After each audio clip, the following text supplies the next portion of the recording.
Hello, my name's David Runciman, and this is Past, Present, Future, the History of Ideas podcast. Today, we are doing really big picture history. It's a conversation about the story of the species. I'm talking to the paleontologist and science writer Henry Gee about the rise and fall of Homo sapiens. When did we as a species reach our peak? And when did the rot set in? I'm aware this conversation is a little bit different from our usual conversations on PPF, but I also hope that it is really interesting. There are lots of interesting and surprising things coming up, including the fact that the peak probably happened far longer ago than you might expect. And also, I'm afraid, that we are a lot further along the road to ruin than you might hope.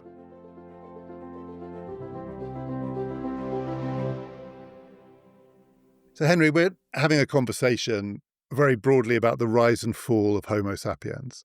And one of the questions is how to frame that story. When did the rise end? When did the fall begin?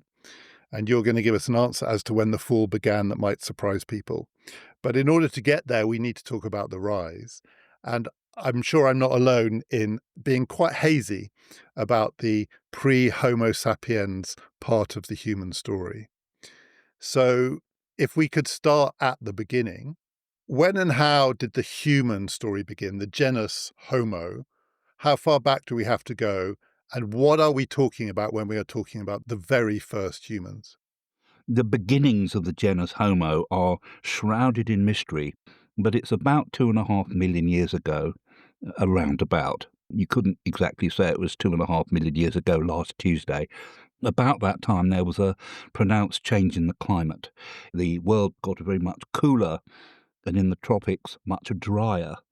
And appearing from a mass of upright chimpanzees, more or less, which were our immediate ancestors, were creatures that were much more dedicated to living life on the ground. They had longer legs, shorter arms. They were obligately walking on two legs, and they were the first members of the genus Homo. There are a few things called Homo habilis, Homo rudolfensis, very, very early, but there's an increasing consensus that these creatures were probably not very human. The first proper human, you could say, was called Homo erectus, that appeared around that time.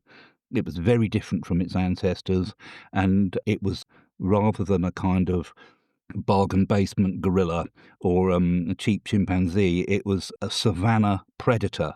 It was a hunter, much like a hunting dog, quite different from the more opportunistic scavengers and leaf and root and fruit eaters of its ancestry.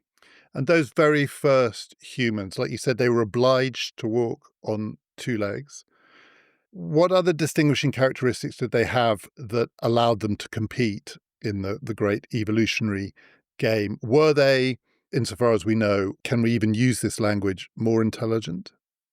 It's very hard to say. They certainly had larger brains, but Pat Shipman and Alan Walker in their book The Wisdom of Bones about Homo erectus said that if you looked into their eyes, you wouldn't have a human looking back at you. It would be the cunning of a savanna predator. They made beautiful stone tools, but these stone tools were pretty much the same wherever they were. They were the first of the human family to leave Africa, and they're found throughout Eurasia and Africa. And they made these hand axes that everyone will have seen in museums. These were the signature tool of Homo erectus. They were always made in very much the same way, no matter which kind of stone they were made from. And nobody knows what they were for. They were made in a kind of stereotyped way, in the same way that birds make nests or bees make hives. Very beautiful, but not entirely human in the way that we can't work out what they were for. So in a way, is our calling them tools slightly anachronistic? So when I hear the word tool, I sort of imagine in my mind that we have a sense of the purpose. When I hear the word nest, for instance, we know it has a purpose, but I don't think of it as a tool. It's a very, very good point, David, because there's a great deal of debate and work and active thought at the moment about tool use in the animal kingdom. Some people say that actually the interesting thing is, why don't all animals make tools? And try to define what a tool is in a zoological sense. It's some part of the environment that an animal actively uses to do things it might not otherwise be able to do. There are crows that make bits of grass to poke into holes. Chimpanzees do this all the time. Various kinds of monkeys, even octopuses use bits of their environment to do things with. So the word tool comes from the kind of a very human-centric view of the world. Back when the great Louis Leakey and his colleagues were talking about man the toolmaker, it was the idea of making tools and intelligence and using the hands were all part and parcel of the same package. But it's now known that creatures in the Homo lineage, creatures called Australopithecus, made tools as long as 3.3 million years ago at least. And there is now a new subdivision of archaeology called primate archaeology, which is excavating the archaeological sites left by other primates, mostly chimpanzees, and that will give a kind of more broader view of the particular kind of tool making that we as Homo sapiens associate with technology. But you're right, the definition of tools and tool use is really up for debate at the moment. And so does that mean that it blurs the line between Homo and the other creatures? Because sometimes the definition of the Homo genus is as the tool maker. If we start to broaden that definition, does it get even murkier, that early story, that this is a distinct creature that has emerged that will just become more and more distinct over time? Is the distinction got to be pushed much later in the story? Well, yes and no. The old species Homo habilis, Homo rudolfensis, that were very much more ape-like than we used to think, these were man the toolmaker. But really, the story starts with Homo erectus, and that's really because of its anatomy. Not only did it have a bigger brain, but it actually stood upright properly. I mean, the other one stood upright a bit, but this one had the erect carriage of a modern human. It had a waist, it had a neck, it had short arms, it had long legs, and it did one thing specially that the earlier members of the human family couldn't do very well, which was run. All these early humans could walk, but they weren't optimized for running, and particularly long-distance endurance running. It's really long-distance running that is the signature feature of Homo, from Homo erectus onwards. Now, you might think that humans are very, very good long-distance runners compared with other animals. Most of the animals that early humans would have hunted, antelope and gazelle and so on, could easily outdistance humans over a short spurt. So humans aren't natural sprinters, but over a very long distance, endurance running, they could chase down game, which would basically die of heat exhaustion, while the humans were still running along. So even now you find people in East Africa running everywhere, and it's a good reason why all these people in East Africa are always fantastic long-distance runners. They have the same kind of body shape, and they're running in the same kinds of environment that all our ancestors used to run around in. And they were also very cooperative. They had hunting parties, and they were cooperative in the same way that hunting dogs or lions are when they're hunting. They would have sent outriders off to head the game off, but they were in it for the long haul. They'd run mile after mile after mile. And this was partly because they were relatively hairless and could sweat much more easily than other animals. So it's the long-distance running. And yet a lot of these species, the subdivision of the Homo genus, died out. They went extinct. And presumably, as always in the story of evolution, these things are balanced. Strengths and weaknesses, advantages and disadvantages. You've just described some of the advantages, cooperation, long-distance running, but in a way you alluded to some of the weaknesses. These are erect creatures on their spindly legs with their big heads and their sort of top-heavy bodies. They were very vulnerable, these creatures as well, weren't they? Bipedalism is one of the worst things that we ever did in terms of our health. Human beings, like all other vertebrates, the clues in the name, are based on a backbone. The backbone originated 500 million years ago, as a kind of horizontal beam held in tension, which allowed the muscles to act on them in S-shaped curves, and it was also a convenient hanger to hang all the internal organs on. And on land, these very venturesome fish essentially became quadrupedal. And anyone who's seen a three-legged dog will know that you can get around pretty easily on three legs. But when you turn what was originally evolved to be a horizontal beam in tension, and you turn it 90 degrees to be a vertical column in compression, you have to alter every other part of the body to compensate. This is seen very clearly in the skull. We can tell a lot of hominins are bipedal just from the skull, because the hole where the spinal column goes in is underneath the skull rather than at the back, such as it is in a dog or other quadruped. But it also has to work against gravity. So hernias to hemorrhoids, they're all symptoms of bipedalism. Also, whenever we make a step, a shock goes right through our centre of mass. So we are prone to neck, back, hip, knee and ankle injuries because we're hominins much more than quadrupeds. Also, when you walk bipedally, it's very, very unstable because each time you take a step, you're walking on one leg, as it were. If you take one leg off the ground, you're unbalanced. And you only restore that balance when you put your other foot on the ground. And once humans evolved to be bipedal, they had to become very good at it very quickly, because to lose the use of a leg is, for a wild creature who's bipedal, is a death sentence. You're going to be eaten by the next predator. And indeed, it causes a lot of problems now. It's not for nothing that back injury is the single biggest cause of absenteeism in the world.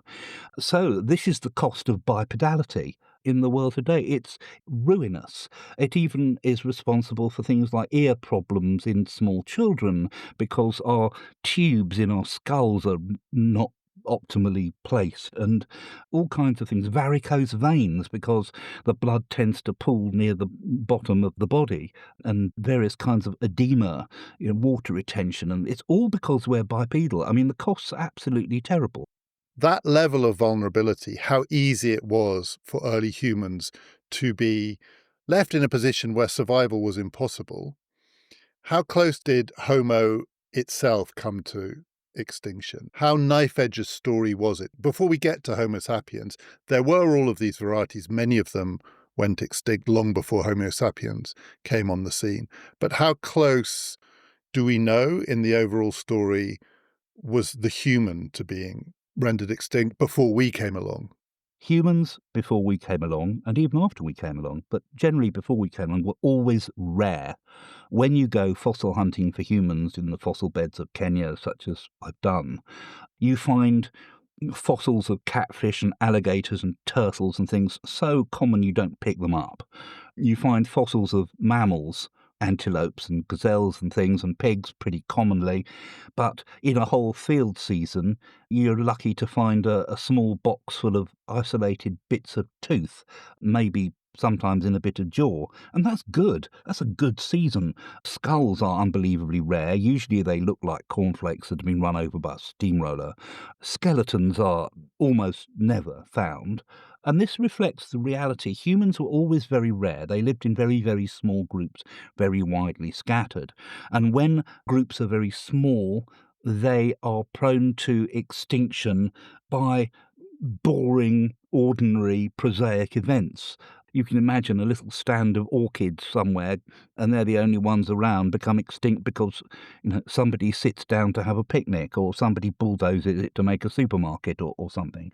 So humans were prone to extinction, also because in small groups things tend to be very, very inbred, and that brings out otherwise hidden characteristics which are harmful, which will affect the further progress, the ability to breed. There's a term that people call fitness, as in survival of the fittest. This is often very misused, or at least misunderstood, but there's a very specific meaning in evolutionary biology, and fitness means the capacity for a creature to raise young that themselves can become reproductively active. So it's not just having kids, it's staying around long enough to set them off as reproductive adults themselves. So that's a big commitment. And in human beings, and in earlier hominids, it's a very, very big commitment because human children are very underdeveloped when they're born and require a lot of care. So I think one of the big things that helped the human career was a kind of community structure in which two things happened. One was that hunting parties were usually male, and they used to hunt for the benefit of the whole community. And the reason they did that was because no male was entirely sure which of the children at home were his. This comes from a lot of work that explains why humans have a very peculiar behaviour, such as humans do things which are very strange in the animal context, such as they tend to have sex in private. They don't go around conspicuously having sex in public, which a lot of animals do. And females, when they are sexually receptive, don't have characteristics that show they're sexually receptive, such as inflated red bottoms or particular plumage or something. In fact, the receptivity of a female to fertilization is so carefully hidden that most females don't always know themselves when they are sexually receptive. Also, humans have a kind of social structure that is very, very unlike other primates. It's more like birds, social birds. They have a kind of appearance of monogamy. So there's a male and a female, and they provision young in a nest. But quite often in various bird species, when the male goes away provisioning, the female might do a bit of nest hopping and have sex with another male. This happens in human societies too. And what this does is it builds a community together, because the males who are hunting have to hedge their bets because they're never quite sure whose child is their own. But there is also another factor too, which is that humans, unlike almost all other animals, except possibly chimpanzees and strangely toothed whales, have menopause, which means there is a cadre of post-reproductive elders, particularly females, and these look after and train and educate the kids while the parents are out foraging and hunting. And the invention of grandparents was a big step in human evolution, and people have been studying this strangely in killer whales a lot. The mother killer whales do a great deal of educating their rebellious young sons, disciplining them, teaching them how to hunt, and keeping them in order. And so humans have that particular social structure. So it was these various community factors that came together that allowed the continuity of humans, the continuity of tradition, also the ability to look after children that were very helpless and non-useful for a long time.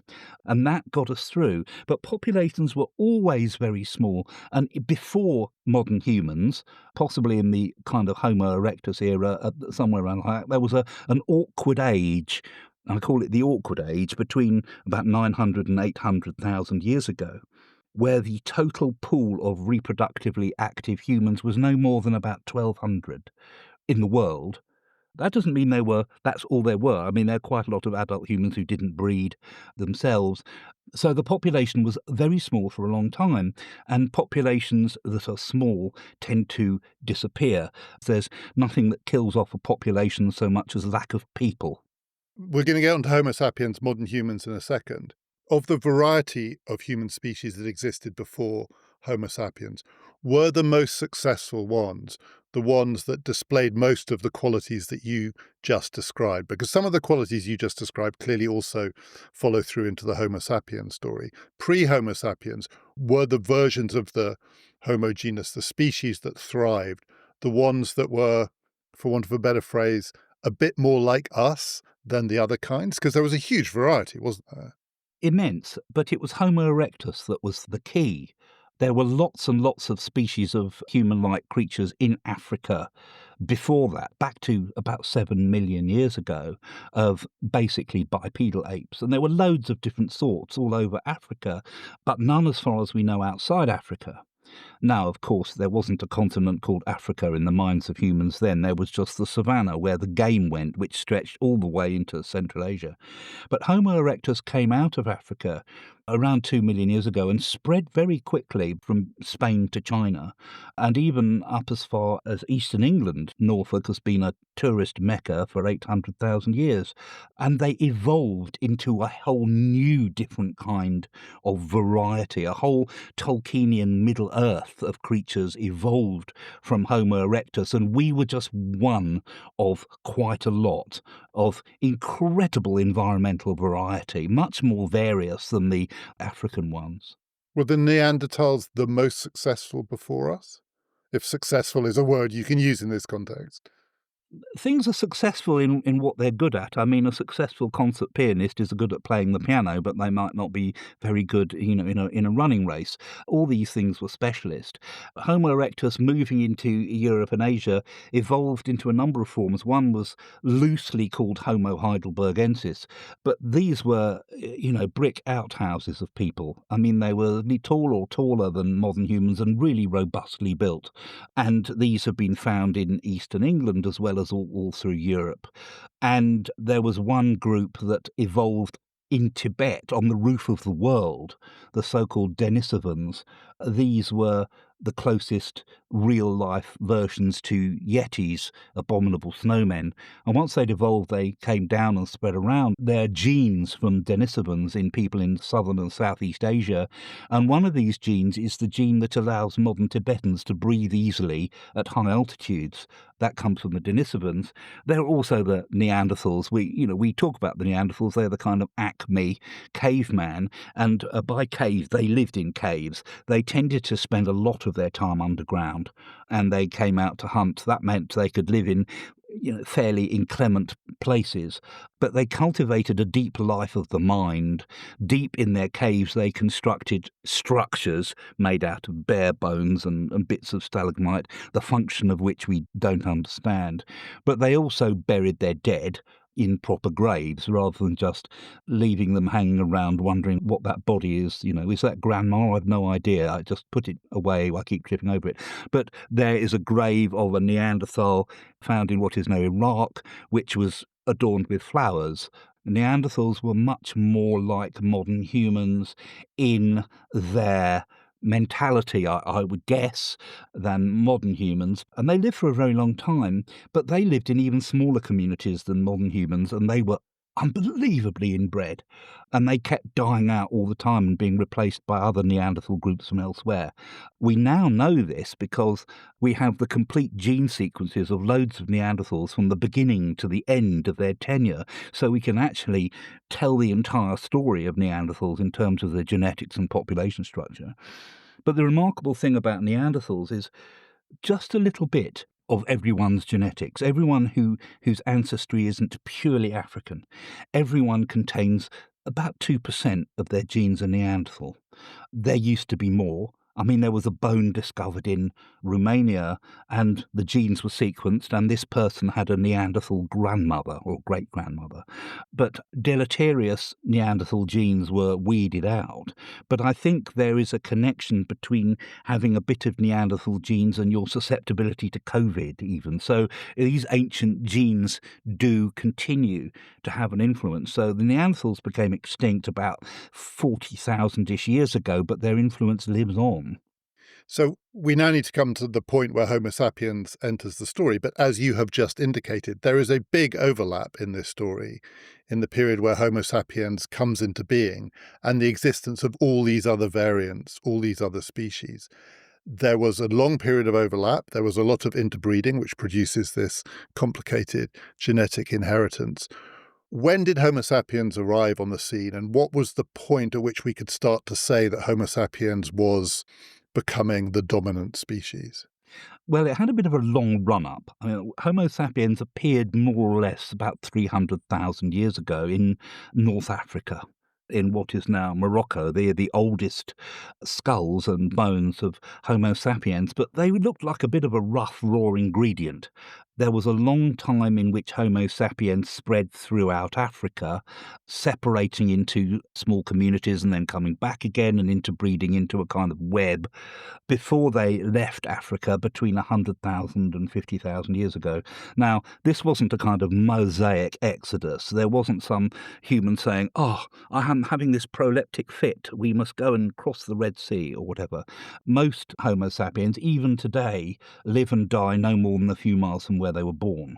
But what tends to happen in primates generally is that groups will get together and the young will go and join another group. Usually, almost always, and it's right into historical society, young women will go and live with the family or clan of their husband. And so people will move around, and as population grew, they would move over the next river or the next hill, and sometimes they would move back again. But the general effect was a kind of outward spread, which in retrospect looks like an arrow, looks like an exodus.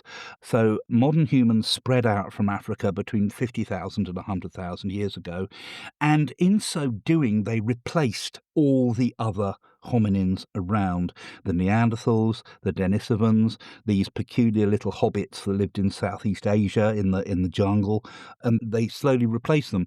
But this wasn't a kind of warfare.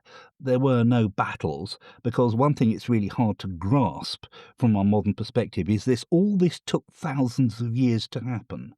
And all you need is one slight advantage for the modern humans over the other ones, and the other ones will slowly fade and disappear.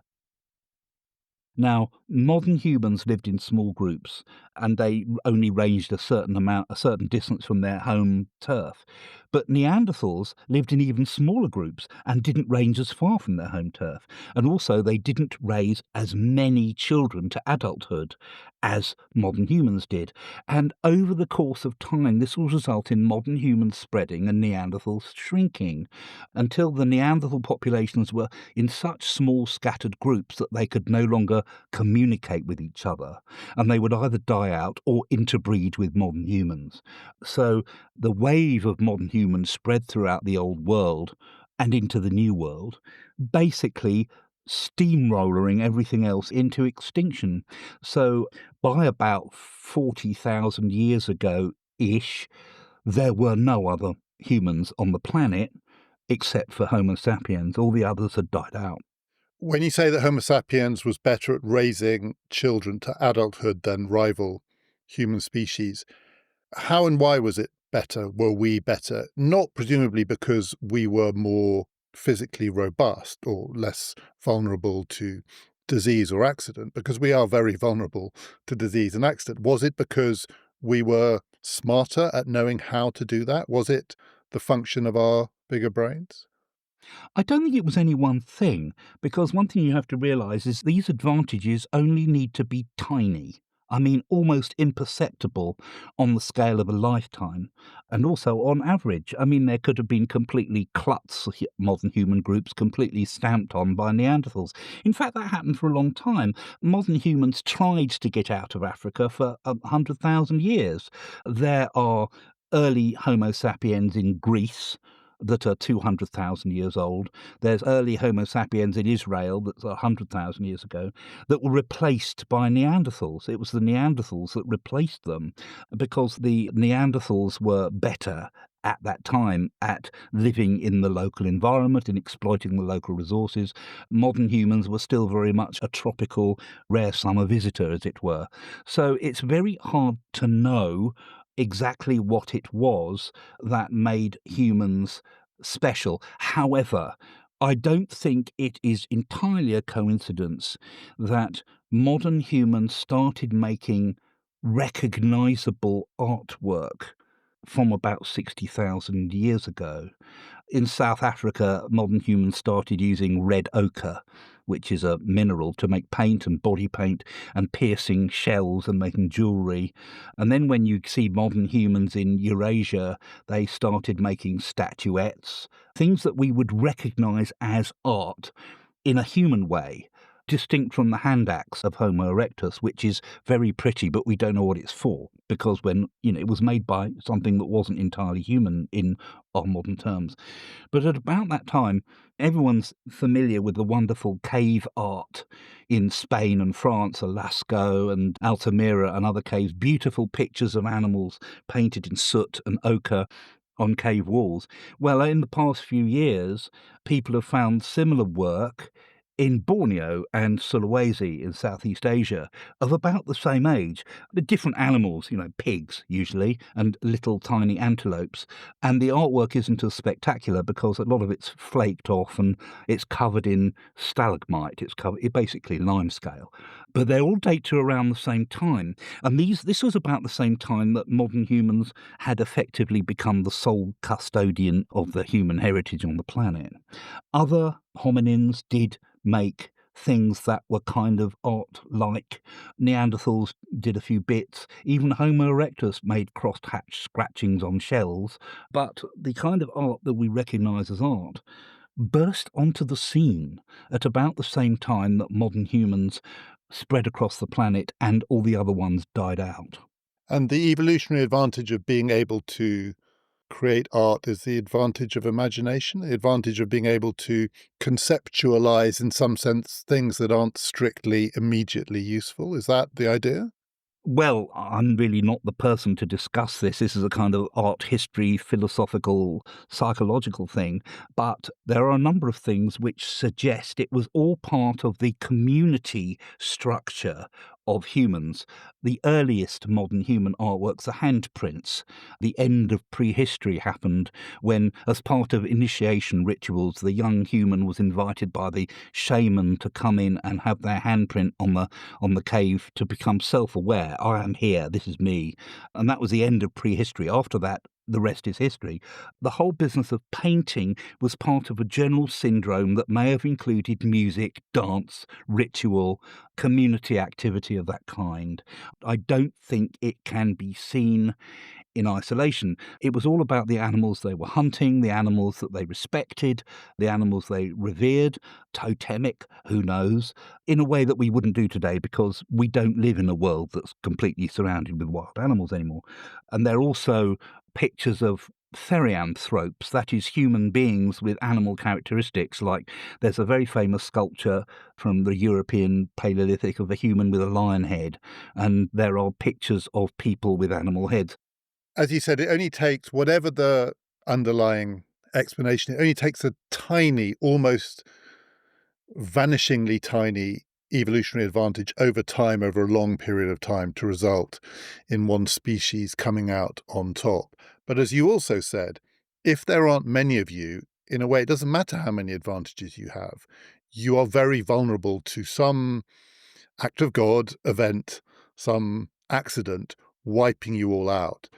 Until Homo sapiens did its big expansion out of Africa and started to take over the world, in the long pre-story, how close did we come to no longer existing? How vulnerable were we? Unbelievably vulnerable. I mean, there is a paper that suggests that about 120,000 years ago, humans disappeared from most of Africa and were confined to one oasis in what is now Botswana, and then spread out again after that. Now, that particular story has not met with universal approbation in the scientific community. I think it's poetically true because it is known in our genetics. You can see the scars of our evolution in the genetics of people from the present day.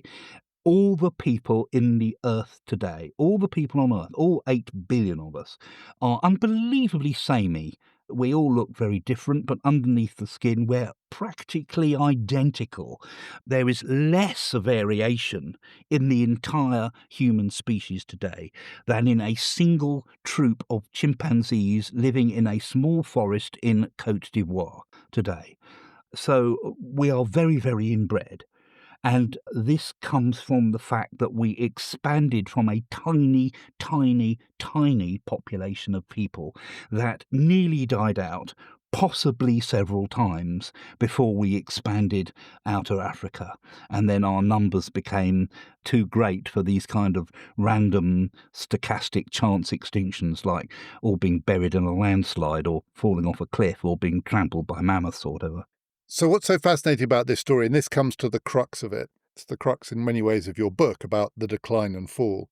It's so precarious, the story of Homo sapiens, for most of the length of time that we've been talking about here, a point where there were almost none of us left.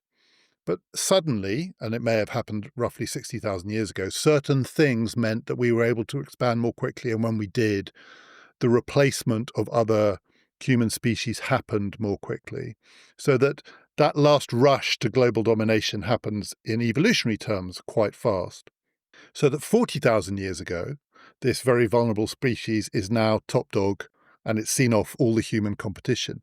And you say that's when the decline starts. So it's almost like there's never a bit between being precariously placed and on the brink of extinction or a short period. And our success means we're doomed because, and this is the thing I want to talk to you about, because once you become the dominant species in your environment, that's when a new set of vulnerabilities really kick in. So explain that. How and why, never mind for humans, but more broadly, how and why is it the case that it is a very poisoned chalice to see off the competition in the way that Homo sapiens did to rival human species? Why is that bad for us? Two things happened to me personally when I was beginning to think of writing this book. One was a paper from some evolutionary theorists who were trying to work out how is it when all species become extinct. All species rise and then they do their stuff and then they strut and fret on the stage of life and then they shuffle off pursued by a bear to mix several plays at once. But what is the trajectory? How can you predict when species will become extinct? And the particular group of researchers looking at mathematical models of evolution essentially said the best predictor of extinction is what they were doing at their height. Not near the end, but at their height, when they've seen off all the competition and the only adversary is the Earth itself. This was the best predictor. If you're going to understand extinction, they said, you have to look at species when they are apparently at their tippy topmost. The second thing was I happened to read Gibbon's Decline and Fall of the Roman Empire, which is a marvellous book. It is so beautifully written. I mean, that must be my favourite part of English prose is the late 18th century. It is so beautiful. In fact, it was so beautiful at the time that contemporary commentators said Gibbon's prose is so beautiful that you just enjoy the prose, and several sentences later you've forgotten what he's actually said, so you have to go back and read it again. And he wrote an awful lot. Scribble, scribble, scribble, Mr. Gibbon, said one of his friends. I read all that, and the structure of the decline and fall of the Roman Empire is very particular. He starts when the Roman Empire is at its height. He doesn't start with the kings of Rome. He doesn't start with Romulus and Remus. He doesn't start with the Aeneid and all that. He starts in the reign of the Emperor Trajan in the 1st century, when the Roman Empire had reached its largest extent. Now, he does go back a bit, just 100 years or so, to look at Augustus, but he doesn't discuss Julius Caesar, he doesn't discuss Scipio, he doesn't discuss the fall of the Roman Republic, he doesn't discuss Cicero. Now, he, as an educated gentleman, would have been able to quote all that in Latin to you, but he doesn't discuss any of that. He goes back to the Augustan kind of doctrine of the natural boundaries of the Roman Empire, which were the whole Mediterranean basin, and the boundaries were the Rhine, the Danube, the Euphrates, and the Sahara Desert. And that was it. There was no point going any further. That was the height of the Roman Empire, and indeed that was true. Now, the Romans did occasionally stretch beyond it. There were short-lived conquests in bits of Scotland or Romania or to the Caspian Sea or down to the Gulf, but these were very short-lived, and there were some enemies they couldn't conquer at all, such as the Persian Empire, and that was at its height. So Gibbon started then. He said you have to start when something is at its height, when it is its most prosperous, most biggest, and when it has seen off all possible competition, and you can then start seeing it collapse from within. And then he goes on to the Julio-Claudian, everyone murdering each other and so on. And then he goes right through the Byzantine Empire all the way to the collapse of Constantinople in the 15th century. But it's that if you want to look at extinction, you have to start at the top. So to go back to the first of those two, I want to ask you in a second a bit more about Gibbon. But the finding that you have to look at a species at its peak, let's say, in order to understand its eventual extinction, is the implication of that there is a point in the life of a species where it is almost too well adapted to its environment, or there's a sort of comfort zone in which, and say if we take Homo sapiens 40,000 years ago, having seen off all the competition, so there's no competition, the habitat is now yours, it's yours to, in the Homo sapiens case, to do with it what you will. But that creates a new kind of vulnerability. In a sense, as you said, your only competition now is the earth, is your natural environment. And is there something about that moment?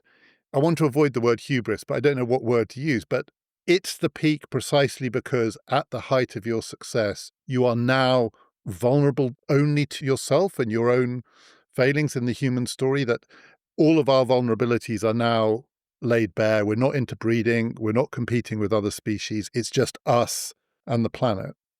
It's very, very hard to say. I mean, the work that was done by the Helsinki group basically looked at patterns in evolution, and they found that when there's a new radiation of species, there are lots and lots of species, and they all wink out except for one, and that's at its height, and then it goes down again. And that could be us, it could be some kind of warbler. I mean, so there's no sense of hubris, and there's no really any kind of mechanism, because each species tends to meet its own circumstances.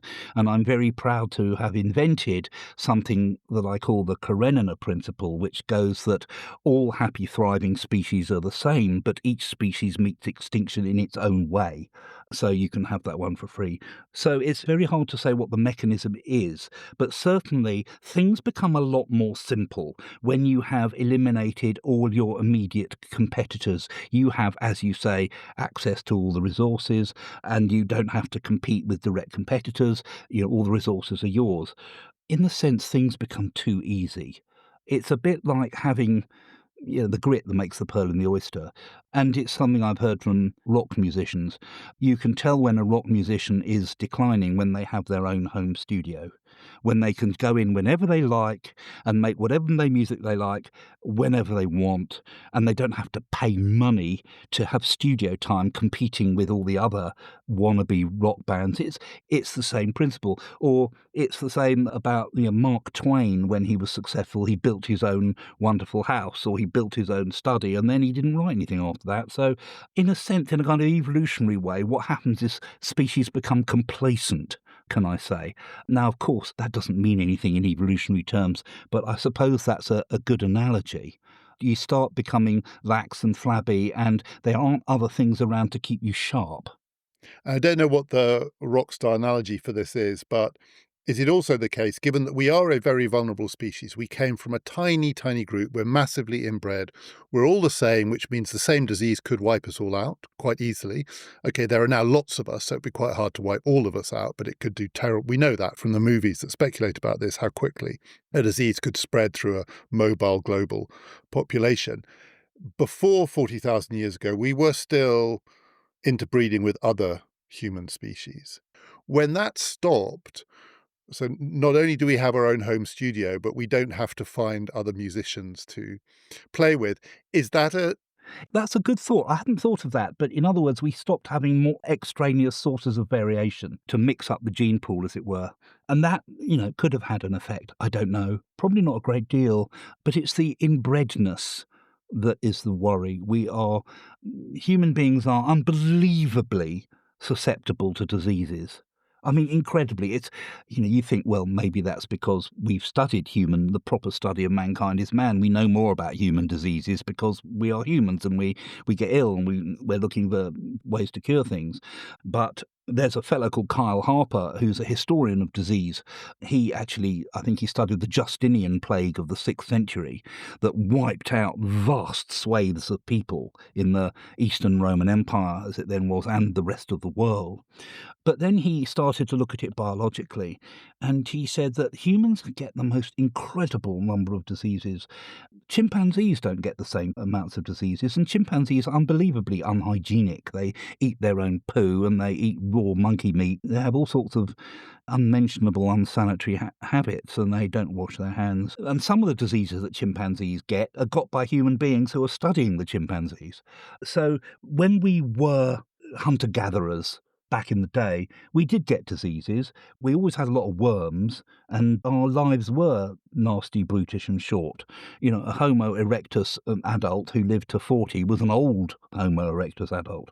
So we didn't have modern hygiene, but we didn't get the kinds of respiratory diseases. We didn't get the kinds of diseases that rely on people being close together in proximity for a long time, not only with other people, but with all our domestic animals as well, in the same village. The contact with an animal for a hunter-gatherer is only as long as it takes to kill it and eat it. It doesn't have to live with it, with the chickens downstairs or whatever. So we didn't get the diseases that came with agriculture, and we didn't get the diseases that affect us because we now live in cities. There are people who are close together, which is a very, very strange and unnatural way of living when you consider our 7 million year history of small groups of hunter-gatherers. In fact, cities until very recently have been death traps. In other words, the death rate in cities is always greater than the birth rate. Until modern times, cities would only exist because people would come to them to market or to look for work, or husbands or wives. It was only, in the last century or two that cities actually became net exporters of people. And it's only now that more than half of all humans live in cities. Because living together is extremely bad health-wise, and also our world's becoming very much connected. We're essentially one enormous global city. Hence, COVID came out of Wuhan, and then, goodness me, next day it was in Italy, and so on and so on. Now, COVID killed 1 in 1,000 people, which is actually quite a lot of people. Certainly at the beginning, it was extremely lethal to certain kinds of people, very old people, people who were already compromised by something. And that's nowhere near as big as the pandemic of the flu in 1918 or the Justinian plague or the Black Death. But there are also diseases that don't exist anymore, that we've got rid of, that used to be plagues: smallpox, tuberculosis. And there are diseases that are emerging all the time: Ebola, chikungunya, West Nile virus, Zika. These, diseases that you can think of quite easily that didn't exist a generation ago. And these come because human beings are becoming more and more cheek by jowl with the remaining wildlife. And forget all the conspiracy theories, it's almost certain that COVID came from bats. Bats, for some reason, harbour an immense amount of coronaviruses, which they don't suffer from, but they seem to be reservoirs of them. Nobody really knows why this is. This is a matter of research, but it was the contact between humans and animals that produced these diseases. So I want to talk more in the second part of this conversation about the things that you've just described and how to frame this overall story, because that is clearly the decline and fall part of this. Here we are, these vulnerable creatures, and more diseases are getting us. And in many ways, though we're working out more and more ways to fend off these diseases, we've also created environments in which we're more vulnerable to them. But I think a lot of people listening to this will find it hard to think of 40,000 years ago as the height of the human story, simply because we'd seen off the competition. Because back then, there were still so few of us. I mean, clearly, the numbers, if you just do it in population terms, there's still a long way to go up. And I want to talk to you about that too in the second part of this. But just to finish this bit of the conversation, just so we can frame it, 40,000 years ago, when Homo sapiens had seen off the competition, but had also spread really to most parts of the planet, the habitable bits, Homo sapiens had found its way to places where Homo sapiens could survive. And having arrived in these places, saw off the competition. How many of us are we talking about at that point? So what is the global population 40,000 years ago? We're no longer this tiny, vulnerable tribe living in an enclave in Africa, but there aren't that many of us, are there? No, no more than about 1 million worldwide. But of course, it's as long as a piece of string. There's a concept called carrying capacity, which is the number of people that an environment can support.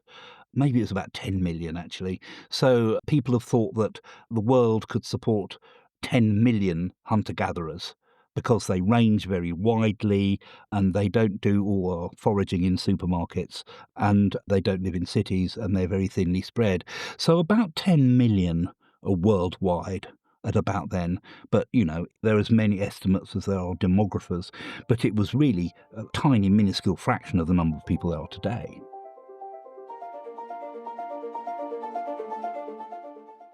The second part of my conversation with Henry Gee, in which we take the story from the hunter-gatherer age right up to the present, will be available tomorrow as a bonus episode on PPF+. So if you would like to hear it and find out how the story of humanity ends, you will need to subscribe. It is very, very easy. Just click on the link in the show description or go to our website, ppfideas.com. It's £5 a month or £50 for the year, and you will get all of our bonus episodes, and there are lots available now, plus ad-free listening, and you will be able to hear how this story concludes. I'm talking to Henry about the markers of decline of Homo sapiens, from the agricultural revolution to the advent of cities to what is perhaps the single biggest thing happening today. We talk about when, why, and how human beings stopped having children.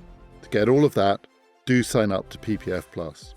We don't normally do book promotions on this podcast, and the conversation with Henry Gee is not a book promotion. It's a conversation about a really interesting subject.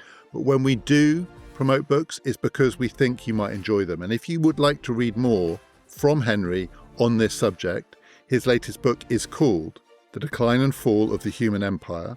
It's available wherever you get your books, and I do recommend it.